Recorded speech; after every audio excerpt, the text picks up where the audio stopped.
Before 2007, smartphones were a mess. Half the device was permanently covered by a plastic keyboard you couldn't change or hide. The biggest tech company in the world realized that to invent the future, they had to destroy the keyboard entirely. But building the ultimate device required a level of secrecy that bordered on madness.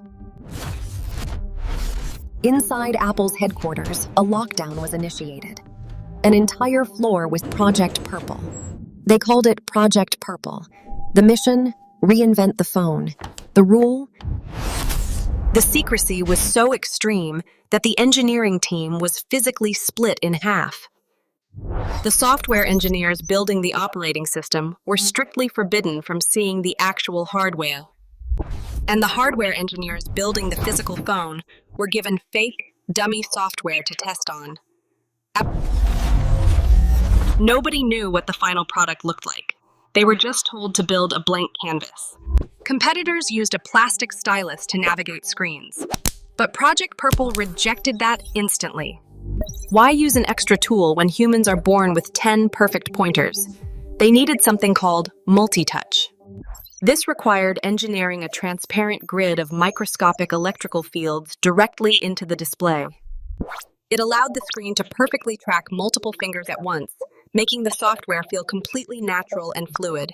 Underneath, they packed a massive battery and a powerful computer into a chassis only 11 millimeters thick. The prototype was a masterpiece of minimalist tech design, a pure, sleek slab of aluminum and screen. Everything was perfect. The launch was set. But just weeks before mass production, the original prototype used a hard plastic screen. But after spending just a few days in a pocket alongside ordinary metal, he panicked. Plastic was out. They needed glass, but not just any glass. It had to agree. Engineers dug up a forgotten 1960s military experiment called Gorilla Glass. It was chemically still exchanged, compressed the glass atoms, making it incredibly flexible and highly resistant to scratches. Apple gave the glass manufacturer an impossible deadline. They had exactly 6 weeks to mass produce enough glass for the launch. They pulled it off.